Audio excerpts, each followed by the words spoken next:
had this much fun in my entire life, and I hope that you have enjoyed this week too. That's the whole point of all of this.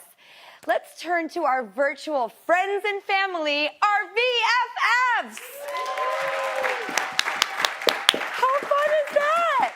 Emily, can I ask you a question? Who is your favorite guest this week? I loved your interview with Charlize. It was so natural and organic and part of a genuine conversation. I loved it. Oh, I'm so happy to hear that. It's so nice to hear feedback. You know, it gives us a sense of what people are liking or connecting to. It's really important. Thank you for sharing. I mean it. You know what? Spoiler alert, all of the guests were my favorite. Okay. It's true. I'm so excited for today's guest, too.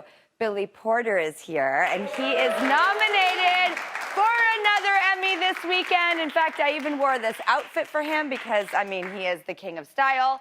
Also today, the mom behind this viral photo opens up about her son's struggle with distance learning, something a lot of us can relate to. This photo went crazy, and we get to talk to her today. But first, let's get into some Drew's News.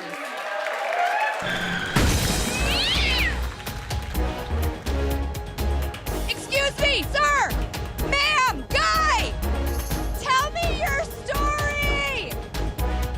Ma'am, I asked you a question. This is Drew's News! This is Drew's News. It's Drew's News! Fun fact, the dog in the Drew's News monologue opener, that's Lucy, my dog. All right, now let's see what made the papers. Okay, first up, the Deseret News reports on a new study from Brigham Young looking at why girls love Disney princesses so much. They surveyed a large group of girls and found that they connected to them for 4 reasons. Okay, their virtues, their royalty, their aspirational lives, okay, and their rebellious spirits.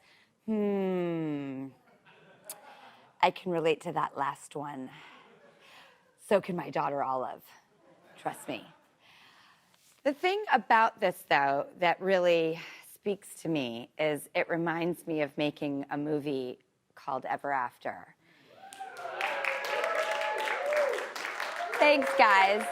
The reason Ever After changed my life is because as a girl, we read fairy tales and we're a little conditioned to wait to be rescued. And this film totally flipped the script, pun intended, on that for me. It's like we still want love at the end of the day. You still want the prince. You still want all the romance. But the point is to get yourself there. And for me, to have that revelation in my early 20s, that we don't wait to be rescued, we rescue ourselves, well, it changed the entire course of the rest of my professional and personal life. And I just want to thank Disney because I think you've really modernized fairy tales for young girls out there. We no longer wait to be rescued. We do want love and the prince at the end of the day, don't get us wrong, but you've shown us that we can dream big, princess, and be capable, and we need stories that remind us of just that. So thank you. So, okay, in transition, our next story requires you to loosen that belt buckle because it's some time for food news. Okay, this story totally spoke to me because my girls get so excited when I say, we're going to the gas station. It's kind of their favorite place to eat. It's true. Come on, there's so many treats and snacks. They love it. So check this out, girls. 7-Eleven is getting in on the action with a new line of autumnal sandwich cookies. They've got pumpkin spice. They've got salted caramel. They've even got ye old candy corn. All sold by the sleeve, and I've got some right here. That's right. Apparently, this is called a sleeve. I just learned that, too. All right. Let's taste test the candy corn, ye old candy corn. Oh, hey, VFFs, Nathan, Ashley, you want to get in on the action? I heard you ran out to 7-Eleven and picked some up to taste test with me. Hi, Drew. Yeah, we just got back. We got some candy corn. We can't wait to try it. And also pumpkin spice. Cheers. Cookie cheers. What do you guys think? They're not bad. Yeah, I think they taste pretty much exactly like candy corn, maybe a little bit sweeter. But they're great. I definitely taste the pumpkin, not as much spice, but it's good. I'm going to say winner, winner, chicken dinner. I'm in. And thank you, Nathan and Ashley, for being culinary guinea pigs with me. Okay. Now it is time for our Drew's News astrology report.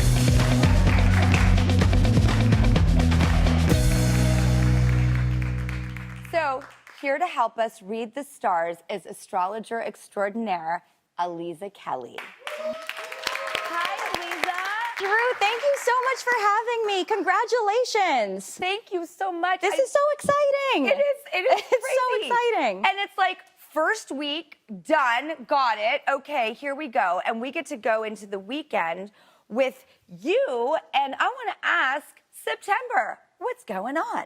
Well, you launched at the perfect time because we are actually in a transitional moment right now. So on September 22nd, we are beginning Libra season. It's the autumn equinox. So we're moving into a reflective, thoughtful energy. We're going to see a little less sun, but this means that we're going to be our own sun. We're going to generate our own radiance, and we're going to learn to understand ourselves from a different perspective.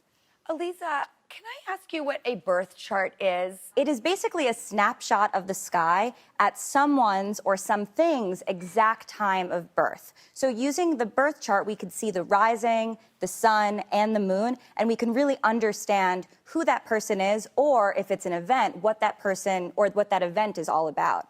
Well, speaking of birth charts, I heard you maybe have a surprise for us. I do. Okay, so I know that this is your launch week. I know that you just launched on September 14th. So I decided to look at the astrology for the Drew Barrymore show. It's like having a birth chart for basically my third child. Yes. Okay, tell us, what is it? So you have a beautiful third child. The third child is a Libra rising. So this is perfect. It's beautiful. It's about balance. It's about harmony. It's about symmetry. And it's also a very social energy. So it's about sharing the stage. It's about you giving basically a space for others to be able to share their stories too. It's all about that scales of balance. Oh my gosh, that's exactly what our mission is here. It's perfect. Okay, wait. Okay, what about our rising sun? So the sun is a Virgo for the Drew Barrymore show. And what I really love about this is that you are a Pisces. I am. And Virgo and Pisces are opposite signs, but opposite in astrology is actually a very wonderful thing because it means the goal is the same, just different ways of getting there. So you and the show are basically have the same mission, which is how can I make the world a better place? And how about the moon? Yes, so the moon is also a very important part of the astrology. It is sort of what's going on the inside. It is the emotional inner world, and in this case, it's really showing us the backbone of the show, and it's Leo, which is all about entertaining and theatricality and passion and really having fun. So at the end of the day, we're going to find balance, we're going to help people, we're going to use communication, and we're also going to have a great time and look fabulous while we're doing it. So that's a pretty good chart, I would say. Aliza! It's a good chart. And you know what I did? I hope it's okay not to add more onto your plate, but I asked my mom if she would give me the exact time I was born. It's 11:51 a.m., and I've never had my chart done. You haven't? Oh my goodness. We have to do this right now. Could I ask you to do my chart and we could come back on the show and talk about it? It's a yes from me. It's a big yes from me. Thank you. Thank you. Thank you. Thank you. I really appreciate it.